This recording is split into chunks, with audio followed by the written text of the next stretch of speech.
जय जय श्री राधा वल्लभ श्री हरिवंश भक्तों। पौष मास के शुक्ल पक्ष में आने वाली एकादशी को पुत्रदा एकादशी कहा जाता है। पौष पुत्रदा एकादशी का व्रत वर्ष 2024 में 21 जनवरी को रखा जाएगा। एकादशी प्रारंभ होने का समय 20 जनवरी को साय 7:30 बजे से लगभग हो रही है और एकादशी का समापन 21 जनवरी को साय 7:30 बजे के लगभग ही होगा। तो उदय तिथि की वजह से 21 जनवरी को व्रत किया जाएगा और व्रत पालना का समय 22 जनवरी को सुबह 7 बजे के लगभग से शुरू होकर सुबह 9 बजे तक रहेगा। तो आइए भक्तों सुनते हैं एकादशी पौष पुत्रदा एकादशी की व्रत कथा।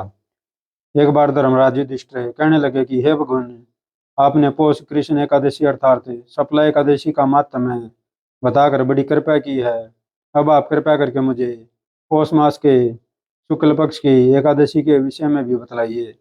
इस एकादशी का क्या नाम है तथा इसके व्रत का क्या विधान है, इसकी विधि क्या है, इस व्रत के करने से किस फल की प्राप्ति होती है और उसमें कौन से देवता का पूजन किया जाता है, कृपया यह सब विधान पूर्वक कहिए। भगवान श्री कृष्ण बोले, पौष माह के शुक्ल पक्ष में आने वाली इस एकादशी को पौष पुत्रदा एकादशी कहा जाता है। इसमें भी नारायण भगवान की पूजा की जाती है। विधि पूर्वक इस व्रत को करना चाहिए। इसे चर और अचर संसार में पुत्रदा एकादशी के व्रत के समान दूसरा कोई व्रत नहीं है। इसके पुण्य से मनुष्य तपस्वी, विद्वान और लक्ष्मीवान होता है। इसकी मैं एक कथा कहता हूँ, सो तुम ध्यानपूर्वक सुनो। उस पुत्रदा एकादशी व्रत कथा कुछ इस प्रकार है। भद्रावती नामक नगरी में सुकेतुमान नाम का एक राजा राज्य करता था। उसके कोई पुत्र नहीं था। उसकी स्त्री का नाम शिव्या था। वह निपुत्री होने के कारण सदैव चिंतित रहा करती थी। राजा के पितर भी रो रो कर पिंड लिया करते थे। वो सोचा करते थे कि इसके बाद हमको कौन पिंड देगा। राजा को भाई बांधव, धन, हाथी, घोड़े, राज्य और मंत्री इन सब में से किसी से भी संतोष नहीं होता था। वह सदैव यही विचार करता था कि मेरे मरने के बाद मुझको कौन पिंड दान करेगा। बिना पुत्र के पितरों और देवताओं का ऋण मैं कैसे चुका सकूंगा। जिस घर में पुत्र न हो उस घर में सदैव अंधेरा ही रहता है। इसलिए पुत्र उत्पत्ति के लिए प्रयत्न करना चाहिए। जिस मनुष्य ने पुत्र का मुख देखा है वह धन्य है। उसको इस लोक में यश और परलोक में शांति मिलती है, अर्थात उनके दोनों लोग सुधर जाते हैं। पूर्व जन्म के क्रम से ही इस जन्म में पुत्र धन आदि प्राप्त होते हैं। राजा इसी प्रकार रात दिन चिंता में लगा रहता था। एक समय तो राजा ने अपने शरीर को त्याग देने का निश्चय किया, परंतु आत्मघात को महान पाप समझकर उसने ऐसा नहीं किया। एक दिन राजा ऐसा ही विचार करता हुआ अपने घोड़े पर चढ़कर वन को चल दिए तथा पक्षियों और वृक्षों को देखने लगा। उसने देखा कि वन में मृग, व्याघ्र, सुअर, सिंह, बंदर, सर्प आदि सब भ्रमण कर रहे हैं। हाथी अपने बच्चों और रथनियों के बीच घूम रहा है। इस वन में कहीं तो गिद्दड़ अपने कर्कश स्वर में बोल रहे हैं, कई उल्लू ध्वनि कर रहे हैं। वन के दृश्यों को देखकर राजा सोच विचार में लग गया।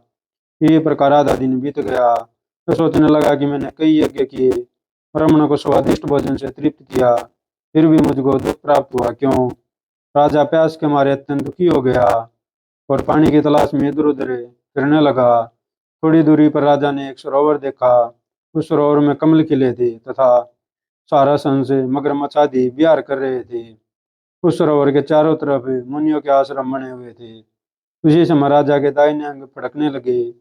राजा शुभ शकुन समझ कर घोड़े से उतर कर मुनियों को दंडवत प्रणाम करके बैठ गया।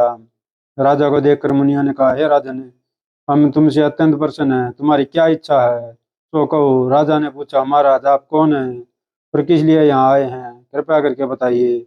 मुनि कहने लगे कि हे राजन, आज संतान देने वाली पुत्रदा एकादशी है। हम लोग विश्वदेव हैं और इस सरोवर में स्नान करने के लिए आए हैं। यह सुनकर राजा कहने लगे कि महाराज मेरे भी कोई संतान नहीं है। यदि आप मुझ पर प्रसन्न है तो एक पुत्र का वरदान दीजिए। मुनि बोले, हे राजन, आज पुत्रदा एकादशी है, आप अवश्य ही इस व्रत का पालन करें। भगवान की कृपा से अवश्य ही आपके घर में पुत्र होगा। मुनि के वचनों को सुनकर राजा ने उसी दिन एकादशी का व्रत किया और द्वादशी को उसका पारण किया। इसके पश्चात मुनि को प्रणाम करके महल में वापस आ गया। कुछ समय बीतने के बाद रानी ने गर्भ धारण किया और 9 महीने के पश्चात उनके एक पुत्र हुआ। वह राजकुमार अत्यंत शूरवीर, यशस्वी और प्रजापालक हुआ। श्री कृष्ण बोले, हे राजन, पुत्र की प्राप्ति के लिए पुत्रदा एकादशी का व्रत करना चाहिए। जो मनुष्य इसे महात्मा पढ़ता या सुनता है उसे अंत में स्वर्ग की प्राप्ति होती है। जय जय श्री राधे। भक्तों, यह थी पौष पुत्रदा एकादशी की व्रत कथा। अगर कथा अच्छी लगे तो वीडियो को लाइक कीजिएगा, चैनल को सब्सक्राइब कीजिए और आगे शेयर भी कीजिएगा। जय जय श्री राधे।